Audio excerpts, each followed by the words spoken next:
Kabupaten Boyolali. Sesuatu yang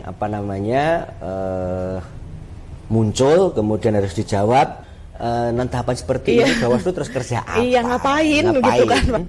Bagaimana kalau menurut Pak Dodo sendiri? Jangan lupa itu. Tadi di atas gini ya Pak ya? Ayo kita ikuti obrolan kali ini bersama-sama kami Inside Bawaslu Boyolali.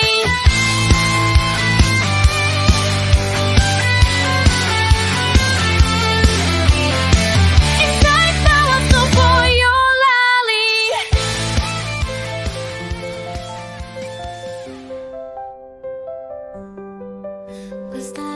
Assalamualaikum warahmatullahi wabarakatuh. Selamat pagi sahabat Bawaslu dimanapun berada. Kembali lagi bersama kami di podcast Bawaslu Kabupaten Boyolali. Saya ucapkan selamat tahun baru untuk sahabat Bawaslu dimanapun berada. Nah sahabat Bawaslu, di sini saya tidak sendiri. Saya ditemani oleh Ketua Bawaslu Kabupaten Boyolali yang tidak asing lagi di podcast kita ya Pak ya. Iya. Selamat pagi Pak Widodo. Selamat pagi Mbak Widya. Bagaimana kabarnya hari ini Pak? Semua, alhamdulillah baik. Bisa disapa dulu nih Pak sahabat Bawaslunya Pak. Baik, terima kasih. Assalamualaikum warahmatullahi wabarakatuh. Salam sejahtera untuk kita sekalian. Salam awas untuk sahabat Bawaslu dimanapun berada. Ketemu lagi dengan kami, Mbak Widya dan saya ya, di podcast lagi ya Pak Bawaslu ya. Kabupaten Boyolali untuk mengupas banyak hal ya terkait dengan apa saja yang kita lakukan. Iya, jadi hari ini tema kita adalah strategi penguatan kelembagaan Bawaslu Pak di tahun 2026 ini. Dan sebagaimana kita tahu kan kemarin kita publikasi kinerja kita publikasikan di media sosial Bawaslu Boyolali begitu ya Pak ya.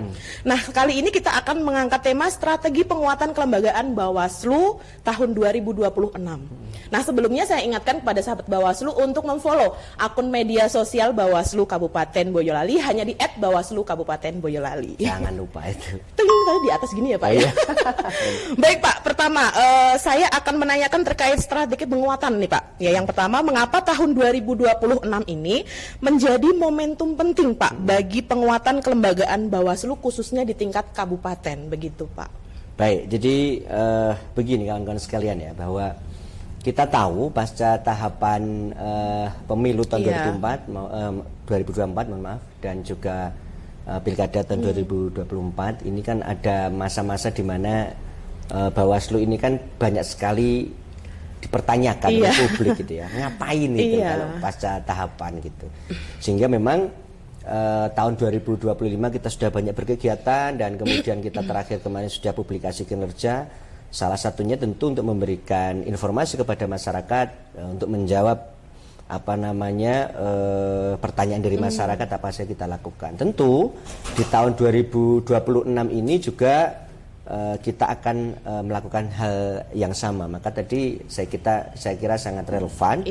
Apa yang jadi pertanyaan Mbak Wida mungkin mewakili juga pertanyaan publik gitu ya. Kenapa tahun 2026 ini dijadikan salah satu momentum untuk menjaga ekstensi Bawaslu. Yang pertama tentu karena Bawaslu sendiri, Bawaslu Kabupaten Kota, khususnya Kabupaten Boyolali adalah lembaga yang sifatnya sudah tetap sejak tahun 2018 yang memang kita sudah melaksanakan kegiatan itu baik ada tahapan maupun non tahapan. Ya, itu kegiatannya banyak sekali dan kita tahu di masa-masa transisi, saya katakan transisi karena kalau tahun 2025 itu lebih banyak tahun evaluasi.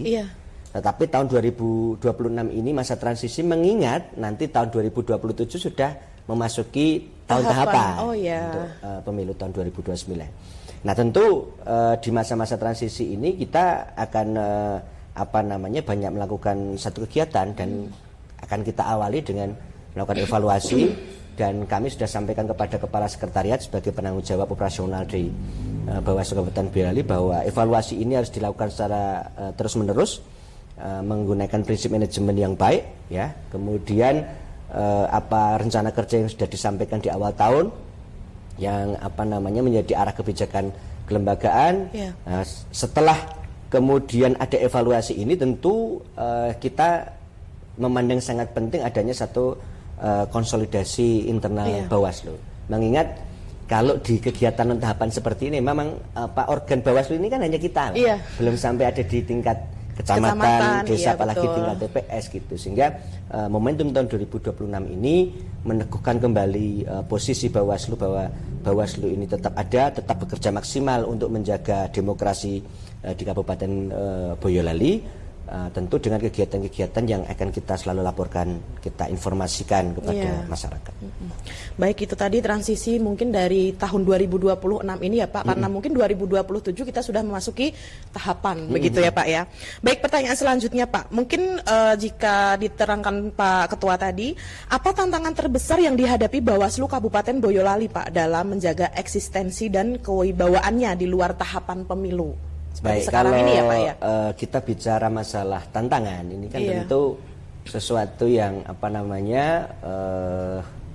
muncul kemudian harus dijawab dengan langkah-langkah nyata gitu untuk tadi yang disampaikan Mbak Widya, untuk menghindari hal-hal yang tidak diinginkan gitu ya situasinya. Betul. Yang pertama tentu tadi saya sudah sedikit singgung tentang penguatan internal organisasi. Nah, kita tahu sejak Oktober tahun 2025 Bawaslu Kabupaten Boyolali ini sudah ditetapkan oleh Bawaslu Republik Indonesia menjadi satuan kerja. Artinya kita nanti betul-betul menjadi lembaga yang bisa mengelola perencanaan kerjanya sendiri, kemudian melaksanakan kerjanya sendiri, termasuk pendanaan. Nah, tentu ini juga tantangan tersendiri mengingat ada beberapa posisi yang masih kita perlu butuhkan sumber daya manusia yang mengisinya. Gitu ya. Kita sambil menunggu nanti SK dari Bawaslu Republik Indonesia, terutama misalnya pengisian di kepala subbagian dan juga beberapa staf yang harus ada. Nah, sekarang dengan jumlah anggota Bawaslu Kabupaten Boyolali beserta seluruh jajarannya di internal kantor kita ini akan kita optimalkan terkait dengan disiplin kerja dan budaya kerja kelembagaan yang baik. Betul. Saya sering menekankan kepada kawan-kawan, mungkin Mbak Widya juga sering sekali mendengarkan apa yang kami sampaikan itu, bahwa kita berorientasi pada kerja-kerja prestasi. Kerja prestasi tentu mempunyai syarat-syarat untuk bisa digapai. Yang pertama sekali kesiapan SDM-nya. Saya meyakini kapasitas kawan-kawan yang tergabung di Bawaslu Kabupaten Boyolali ini sudah sangat mumpuni sebenarnya, baik di level pimpinan, kepala sekretariat, kemudian kepala subbagian, juga kawan-kawan staf yang ada di Bawaslu Kabupaten Boyolali. Semuanya sudah sangat memahami tugas, pokok, fungsi dan kewajibannya. Ini tentu tinggal kita elaborasi. Kemudian setelah kita elaborasi, kita kemudian tingkatkan lagi masalah pemahaman dan juga rasa tanggung jawab, tentu disertai sikap watak dasar disiplin. Saya sering menyampaikan juga bahwa pintar saja nggak cukup kalau nggak disiplin, gitu ya. Maka mumpung ini belum tahapan, disiplin kerja, kemudian budaya kerja yang berorientasi pada prestasi ini harus kita selalu tingkatkan. Kita selalu jaga, harapannya nanti ketika pas masuk tahapan, apalagi di puncak-puncak tahapan ini, kita sudah mempunyai satu disiplin murni, kita sudah mempunyai satu budaya kerja yang berorientasi pada prestasi, yang ketika tugas berat itu datang kita sudah siap, ya kan? Nah, karena seperti saya itu selalu menggunakan pendekatan yang gampang saja, kayak kita pengen menjadi atlet. Atlet itu tidak ada orang yang terlahir menjadi atlet, itu nggak ada. Yang ada ya terlahir menjadi orang bayi biasa seperti kita. Betul. Tapi kenapa bisa menjadi atlet, berprestasi, bahkan bisa memecahkan rekor dunia? Ya karena terbentuk satu disiplin latihan yang baik, kemudian budaya atau circle lingkungan yang mendukung sehingga kemudian menunjukkan prestasi. Saya kira dengan itu semua kita berharap nanti Bawaslu Kabupaten Boyolali prestasinya akan semakin baik. Yang terakhir, tentu peran pimpinan dalam menjaga ritme kerja ini penting ya, karena kita tahu bahwa secara kelembagaan kita ini kan kolektif kolegial. Ada 5 orang pimpinan, tentu dengan karakternya masing-masing gitu ya, yang perlu satu seni untuk bisa menyatukan visi, kemudian menyatukan misi agar semua target-target kerja ini bisa dilaksanakan dengan baik. Kemudian turunannya itu kepada, kalau saya sering menyebutnya kepala sekretariat itu seperti manajer ya, orang yang harus bisa memahami prinsip manajemen yang baik, kemudian juga bisa diturunkan menjadi level operasional kepada kawan-kawan staf yang baik. Dan saya yakin gitu ya, kalau kita menilai prestasi Bawaslu Kabupaten Boyolali sampai hari ini, insya Allah apa-apa yang menjadi rencana kerja, kemudian tantangan-tantangan yang tadi jenengan sampaikan itu kita bisa jawab dengan kerja-kerja yang baik. Iya, jadi kalau kita bicara tantangan itu memang banyak sekali ya Pak ya. Apalagi iya, kalau itu, kita non-tahapan kayak kemarin betul, gitu itu ya. niscaya. Tadi Iya. saya katakan, salah satu tantangan terbesar kita sebenarnya bukan hanya masalah beban kerja sebenarnya, tapi lebih pada persepsi publik. Iya, betul. Mohon maaf. Persepsi publik kan, saya itu hampir setiap kali entah rapat dengan jajaran pemerintah daerah dan lain sebagainya, bagi yang tidak atau kurang memahami peran-peran Bawaslu, pertanyaan pasti gini, Mas, kalau non tahapan seperti ini Bawaslu terus kerja apa? Iya, ngapain gitu kan Pak? Iya, Padahal betul. sekali lagi kita juga bekerja menjaga roh demokrasi Kabupaten Boyolali dengan banyak melakukan kegiatan-kegiatan sosialisasi, penguatan kelembagaan internal, menyiapkan pemahaman sumber daya manusia yang kompeten, sehingga nanti pada waktunya memasuki tahapan kita sudah ready, kita sudah siap untuk running, gitu. untuk bekerja. Baik, kalau kita bicara tantangan memang banyak sekali ya Pak ya. Selanjutnya bagaimana strategi Ketua Bawaslu Boyolali Pak dalam memastikan kelembagaan tetap solid meski intensitas tahapan pemilu sudah berakhir. Ini yang sudah disinggung jenengan juga tadi ya Pak ya. Bagaimana kalau menurut Pak Dodo sendiri? Jadi ya kalau kita bicara masalah strategi tadi ya, pimpinan untuk mensinergikan seluruh kekuatan yang ada di Bawaslu. Yang pertama tentu kita sebagai pimpinan itu harus paham tugas, tanggung jawab, kemudian hak juga kan, dan juga kewenangan dan lain sebagainya. Betul. Saya kira itu dulu yang harus dipahami. Tentu itu kan sudah diatur secara rigid di Undang-Undang Nomor 7 Tahun 2017 mulai pasal 101 sampai 105 itu ya. Tetapi lebih ke level operasional lagi, saya kira setiap pimpinan yang ada di Kabupaten Boyolali itu harus mempunyai jiwa sistem among. Sistem among itu diambil dari kata momong gitu ya. Jadi kata momong itu di dalamnya ada filosofi yang luar biasa. Yang pertama, orang momong itu harus bisa memberi contoh. Ya, kalau menggunakan filsafatnya Ki Hajar Dewantara, ngarso sung tulodo. Di depan memberi contoh ya, kami yang ada di pimpinan ini tentu dengan segala hal yang melekat di kami, kewenangan dan tugasnya tentu harus mampu, harus mau, harus bersedia untuk menjadi contoh bagi kawan-kawan staf dalam banyak hal. Ya tadi mulai dari kedisiplinan, kemudian mulai dari perspektif terhadap tanggung jawab kinerja, ya macam-macam lah. Seluruhnya itu harus memberikan contoh yang baik gitu ya.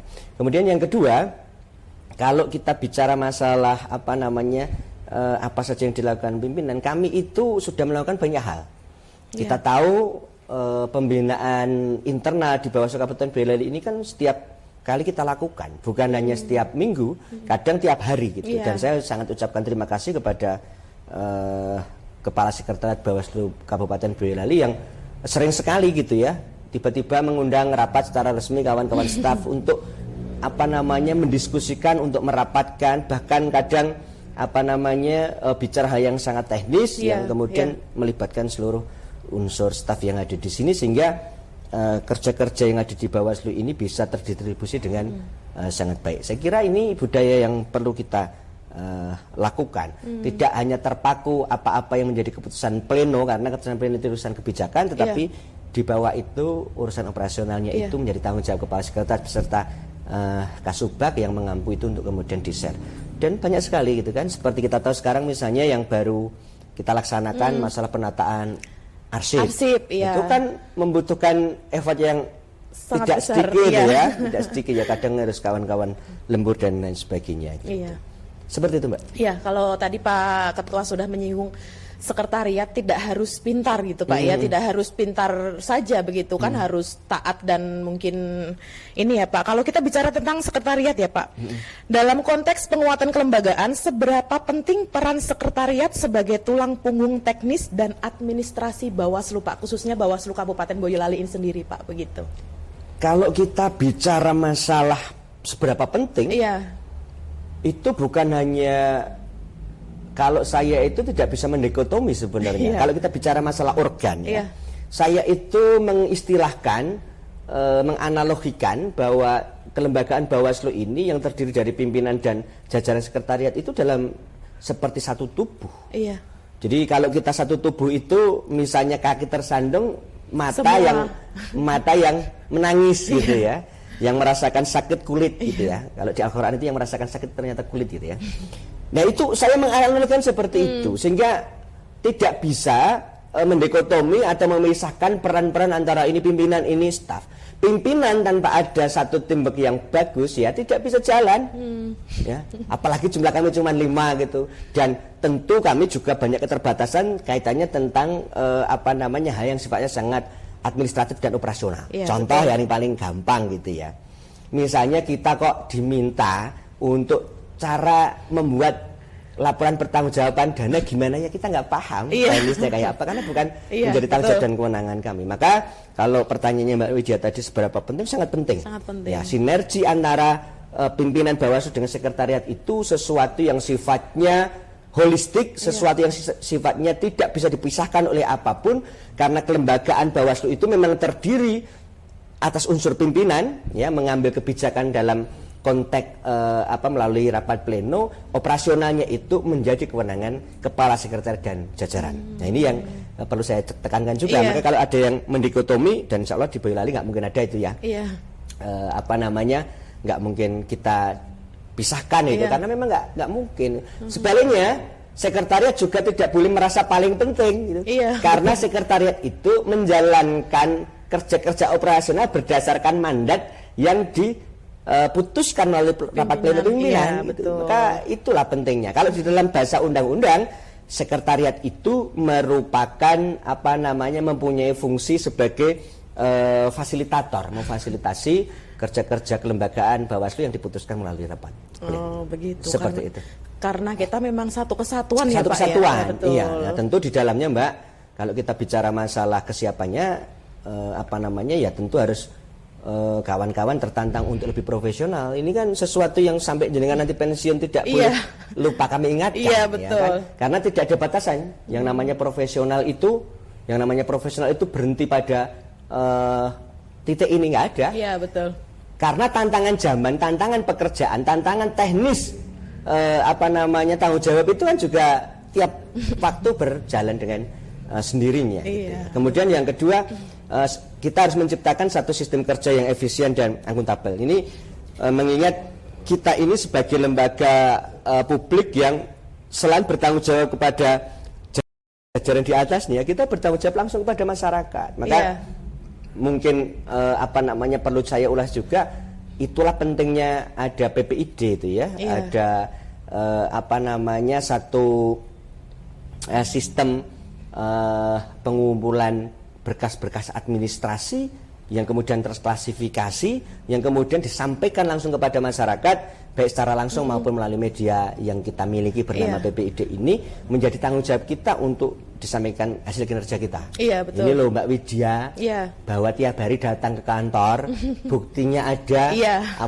fingerprint kehadirannya, dan pulang juga setelah pukul 4 sore dan lain sebagainya. Ini kan bentuk tanggung jawab moral, mengingat ya kita diberi uang kehormatan. Kalau penjenengan semua ini kan uang gaji itu ya, dari uang rakyat, ini dari pajak rakyat. Seperti itu, Mbak. Iya. Baik, bentuk tanggung jawab kita melalui PPID ini sendiri ya, Pak, ya begitu. Tapi sebelum kita lanjutkan, Pak, saya persilahkan untuk minum dulu, Pak. Boleh, Mbak. Ini saya nunggu kita sebenarnya. bicara panjang lebar tapi lupa untuk mempersilahkan. Mari, Mbak. Izin saya minum juga ya.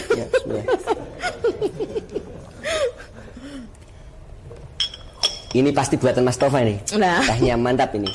Panas lagi kental ini. Kalau punya saya kemanisan ini, Pak. Oh iya. Baik, sahabat Bawaslu, kita lanjutkan ya, Pak ya.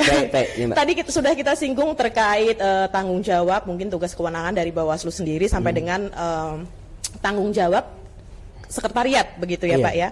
Selanjutnya, Pak, pertanyaannya, bagaimana Bawaslu Kabupaten Boyolali menyiapkan peningkatan kapasitas SDM agar tidak hanya siap secara teknis tetapi juga berintegritas seperti itu, Pak? Baik. Jadi kalau kita bicara masalah hal yang kita lakukan, terkait dengan peningkatan kapasitas SDM, yang pertama tentu seperti dialami oleh Mbak Widya sendiri ya dan seluruh jajaran staf di Bawaslu Kabupaten Boyolali, kita selalu melakukan kegiatan peningkatan kapasitas sumber daya manusia, baik yang kita lakukan di dalam kantor maupun yang kita lakukan di luar kantor.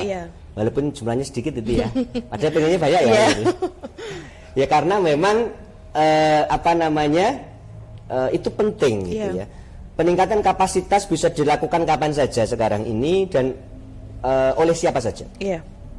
Sebagaimana misalnya yang dilakukan oleh kawan-kawan, saya ingat Pak Agus sebagai kepala sekretariat itu hampir seminggu bisa 3-4 kali itu melakukan kegiatan Zoom dengan Bawaslu Republik Indonesia. Tentu yang dibahas hal yang sifatnya teknis, ini kan bagian dari peningkatan kapasitas sumber daya manusia. Kawan-kawan staf juga banyak sekali mengikuti kegiatan-kegiatan yang mohon maaf ya, sekarang kegiatannya banyak yang Zoom ya, karena kita kan juga seperti instansi yang lain masih ada keterbatasan sumber pendanaan ya dari pemerintah Republik Indonesia. Tapi ini kan bukan alasan untuk kita tidak melakukan banyak-banyak kerja prestasi kan. Gitu. Jadi itu yang kita lakukan, pelatihan berkelanjutan, kemudian menyangkut berbagai macam kebutuhan yang ada di Bawaslu. Yang pertama misalnya kemarin kita baru saja melakukan kegiatan untuk peningkatan kapasitas penulisan. Kita ngundang wartawan kan. Kemudian fotografi juga kita ngundang tukang foto. Biasanya kok tukang foto sih ya. Fotografer profesional gitu ya. Untuk apa? Untuk meningkatkan kualitas kerja-kerja kawan-kawan humas. Kemudian kita juga mengundang pakar motivasi. Ini kan semuanya kita lakukan untuk meningkatkan kapasitas sumber daya manusia di Bawaslu Kabupaten Boyolali. Juga untuk meningkatkan kesadaran bahwa kawan-kawan ini terikat kerja yang harus bersifat profesional dan juga berintegritas. Tadi disinggung oleh Mbak Widya, yaitu kerja yang dilakukan berdasarkan perencanaan, kemudian dengan sungguh-sungguh, disertai dengan disiplin yang tinggi gitu ya, berorientasi pada prestasi. Jadi memang itu yang kami selalu tekankan, tetapi di dalamnya harus tetap menjaga integritas ya. Apalagi nanti kalau pas tahapan banyak godaan kan ke Bawaslu itu untuk tidak netral misalnya ya, kita harus jaga itu bahwa kita independen dan netral gitu. Kemudian tadi juga disampaikan selain kesiapan kawan-kawan dalam peningkatan itu, yang menjadi PR kami, selalu kami juga berusaha semaksimal mungkin adalah keteladanan oleh pimpinan. Dan kami juga mengharapkan kawan-kawan di staf Bawaslu itu, kalau misalnya ada pimpinan ya, kami berlima ini yang kira-kira dari sisi kinerja, dari sisi profesionalisme, dari sisi etika, kemudian ada kekurangannya atau mungkin bahkan dalam penilaian kawan-kawan itu banyak sekali kekurangannya, ya silakan diingatkan, tentu dengan cara-cara yang baik ya. Diingatkan untuk kita saling melakukan evaluasi agar budaya kerja dan komitmen kerja mencapai kerja prestasi tercapai. Kalau kita bicara penguatan kelembagaan, Pak, mungkin seringkali dianggap urusan internal, begitu ya Pak ya. Bagaimana Bawaslu Boyolali memastikan strategi tahun 2026 ini tetap berdampak langsung ke masyarakat, Pak, begitu? Yang pertama tentu kami selalu melakukan satu kegiatan sosialisasi kepada masyarakat untuk menjaga kepercayaan publik, kepercayaan masyarakat bahwa Bawaslu Kabupaten Boyolali itu bukan lembaga yang kemudian kalau tidak ada tahapan tidak melakukan apa-apa. Nah, kami melakukan apa-apa dan memang menjadi tanggung jawab kita juga berdasarkan perintah undang-undang bahwa salah satu tugas Bawaslu itu adalah memberikan pendidikan politik kepada masyarakat.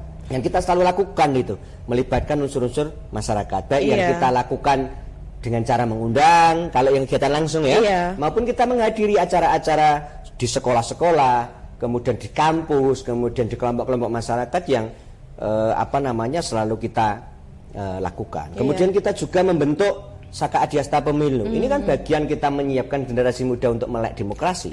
Betul. Ya, dan kita latih secara serius. Harapannya nanti kawan-kawan yang tergabung di Pramuka Saka Adiasta ini bisa menjadi generasi penerus yang paham terhadap pentingnya demokrasi yang baik, demokrasi yang bersih gitu ya. Di saat yang sama kita sebenarnya sedang menyiapkan kader Oh iya. Iya kan kita nggak mungkin Bawaslu dibatasi cuma 2 periode, ya kan? Nanti pada gilirannya kalau mereka itu layak, ya, kemudian ada kemauan, sudah mempunyai satu perspektif dan juga pengalaman terkait dengan pengawasan pemiluan kan, kedepannya bisa kemudian bergabung menjadi keluarga besar Bawaslu. Selain itu juga kita selalu melakukan satu edukasi publik yang kita lakukan melalui media-media baik yang ada di internal Bawaslu Kabupaten Boyolali, melalui Facebook, melalui Instagram, melalui TikTok, ya Mbak Widya kan artis TikToknya gitu kan. Kemudian melalui iklan layanan masyarakat. Juga kita sering sekali, paling tidak sebulan sekali bahkan kadang 2 kali melakukan kegiatan podcast dengan bekerjasama dengan radio, yaitu Merapi FM milik pemerintah daerah Kabupaten Boyolali. Ini kan semuanya bertujuan untuk memberikan satu edukasi kepada masyarakat, kemudian mempunyai peran-peran strategis dan langsung berdampak peningkatan pemahaman di masyarakat. Tadi jenengan sudah singgung juga kita pernah kolaborasi dengan media dan sebagainya seperti itu ya Pak ya. Nah, apa peran kolaborasi dengan pemerintah daerah, media dan masyarakat sipil dalam strategi penguatan kelembagaan Bawaslu tahun 2026 ini Pak? Ya tentu sangat strategis. Kalau kita bicara apa arti strategisnya dan apa arti pentingnya ya sangat penting gitu, bahwa kita itu menganggap kawan-kawan itu adalah stakeholder. Kalau kita bicara stakeholder kan mereka adalah bagian yang tidak terpisahkan dari kita. Ketika ada ekosistem itu di samping-sampingnya itu ada kelompok lain yang mempunyai peran yang sangat besar untuk Bawaslu itu. Di sana ada pemerintah daerah, di sana ada aparatur keamanan dan lain sebagainya, ada kampus, ada pelajar, kemudian banyak sekali lah ya, ada teman KPU dan lain sebagainya. Tentu ini menjadi sangat penting ketika kita bekerja sama, karena tanpa mereka sebenarnya kerja-kerja kita ya pepesan kosong kan. Ya, kita mau kerja, kalau kita itu pengawas pemilu, kalau kemudian penyelenggaranya itu tidak melaksanakan, ya kita nggak bisa mengawasi kan gitu misalnya. Itu contoh ekstrimnya ya. Tetapi lebih dari itu sebenarnya, ketika kita berkolaborasi dengan stakeholder itu maknanya sebenarnya kita itu baru membuat satu penguatan jejaring, penguatan kepercayaan, penguatan rasa saling gotong royong dan kerjasama untuk bareng-bareng mensukseskan pelaksanaan pemilu maupun pemilihan kepala daerah nanti pada tahun-tahun yang akan datang. Kemudian yang kedua juga dengan kita bekerja sama terutama dengan media dan sebagainya, tetap kita memberikan satu pemahaman kepada masyarakat, memberikan batasan yang konkret tentang independensi dan sistem kerja yang ada di Bawaslu Kabupaten Boyolali.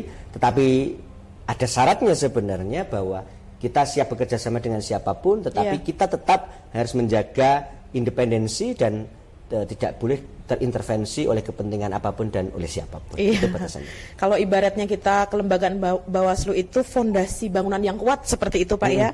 Fondasi apa yang sedang dan akan diperkuat Bawaslu Boyolali di tahun 2026 ini Pak? Jadi kalau kita bicara masalah fondasi gitu ya, fondasi itu kan sesuatu yang berada di paling bawah, tetapi menentukan nanti menjadi seperti apa bentuknya, kekuatannya dan lain sebagainya. Maka kalau kita bicara masalah fondasi, yang kita butuhkan yang pertama tentu adanya regulasi yang kuat. Betul. Ya, walaupun kalau kita bicara regulasi tentu bukan menjadi kewenangan kita. Ya, ini kan pelaksana undang-undang saja. Regulasi yang kuat. Ada isu di Komisi 2 DPR RI sedang akan digodok karena sudah masuk prolegnas 2026. Terkait dengan kodifikasi seluruh aturan main pemilu dan pemilihan misalnya seperti kita berharap nanti peran-peran Bawaslu ini lebih diperkuat, syukur diperluas kewenangan dan lain sebagainya gitu ya. Kemudian yang kedua sebagai fondasi juga kembali saya ulangi lagi peningkatan kualitas SDM, baik dari sisi jumlah maupun dari sisi kualitasnya. Kemudian yang ketiga adalah sistem kerja yang baik gitu ya, bagaimana menciptakan satu iklim kerja yang baik, bagaimana menciptakan satu lingkungan kerja yang baik, yang kondusif gitu ya, yang saling bisa bekerja sama dan nyaman, itu juga menjadi fondasi yang baik. Kemudian yang selanjutnya adalah menciptakan satu budaya organisasi yang baik. Ya kita pelan-pelan ya, karena budaya itu kan kalau berangkat dari akar kata kebudayaan, berangkat dari segala macam yang menjadi cipta rasa karsa manusia. Iya. Jadi kalau kita menciptakan budaya organisasi ya tentu harus berangkat dari situ. Iya. Bahwa kita itu lembaga yang dibentuk oleh undang-undang untuk menjadi penyelenggara pemilu dalam bidang pengawasan, kemudian bersikap independen, mempunyai integritas, ya budaya kerjanya harus mengarah ke sana. Iya, betul. Ya, tidak boleh keluar dari frame itu. Kemudian tipe kepemimpinan yang konsisten. Ini penting. Iya. Ya, jadi tentu ya kami masih banyak kekurangan Mbak Widya, tapi kami berupaya semaksimal mungkin bahwa kepemimpinan di Bawaslu ini yang dibangun melalui kolektif kolegial, kekuatan tertingginya adalah melalui rapat pleno ini bisa menghasilkan satu keputusan yang konkret, yang operasional, kemudian juga tidak menimbulkan satu permasalahan-permasalahan di kelak kemudian hari. Baik, ini the last terakhir nih Pak ya sebelumnya. Apa pesan Ketua Bawaslu kepada masyarakat Boyolali tentang pentingnya Bawaslu yang kuat, bahkan jauh sebelum pemilu kembali digelar, seperti itu Pak? Baik, kalau untuk pesan-pesan saya, yang pertama kami berpesan kepada masyarakat di Kabupaten Boyolali, mari bersama-sama dengan kami, walaupun sekarang ini baru masa-masa persiapan ya, non tahapan kan biasanya, mari bersama-sama dengan kami untuk membangun satu kesadaran pentingnya kepengawasan pemilu di Kabupaten Boyolali. Untuk apa? Untuk menciptakan satu proses pemilihan umum yang bisa berlangsung secara langsung, umum, bebas, rahasia, jujur, dan adil. Tentu Bawaslu Kabupaten Boyolali tidak bisa bekerja sendiri. Ini harus melibatkan seluruh elemen masyarakat untuk bisa terlibat di dalamnya. Siapapun yang mempunyai kepedulian. Iya, betul. Kemudian yang kedua, kami perlu menyampaikan kepada masyarakat bahwa demokrasi itu merupakan satu proses yang sifatnya berkelanjutan. Jadi karena sifatnya berkelanjutan, maka mari kita selalu berpikir untuk kebaikan demokrasi ini, betul. Karena kita sudah sepakat negara kita adalah negara demokrasi yang harus kita jaga kemurniannya ini agar bisa melahirkan satu pemerintahan yang baik itu ya, baik di legislatif maupun eksekutif. Kemudian harapan saya eksistensi Bawaslu ini tetap terjaga walaupun nanti mungkin pimpinan-pimpinan yang sekarang ada sudah tidak ada di sini gitu ya, karena terbatasi oleh periodisasi. Tetapi kelembagaannya harus tetap ada gitu. Kemudian bahkan berkembang kewenangan dan lain sebagainya. Kemudian menjadi kuat, semakin dipercaya oleh masyarakat gitu ya. Dan harapannya masyarakat di Kabupaten Boyolali juga mempunyai tanggung jawab moral kepada demokrasi dengan juga sering memberikan saran masukan dan informasi kepada Bawaslu Kabupaten Boyolali agar Bawaslu Kabupaten Boyolali ini ke depan semakin baik. Seperti itu Mbak Widya. Baik, terima kasih Pak Widodo selaku Ketua Bawaslu Kabupaten Boyolali. Pembahasan kita ini hari ini sangat menarik sekali Pak ya. Karena podcast kita ini podcast pertama di tahun 2026 begitu.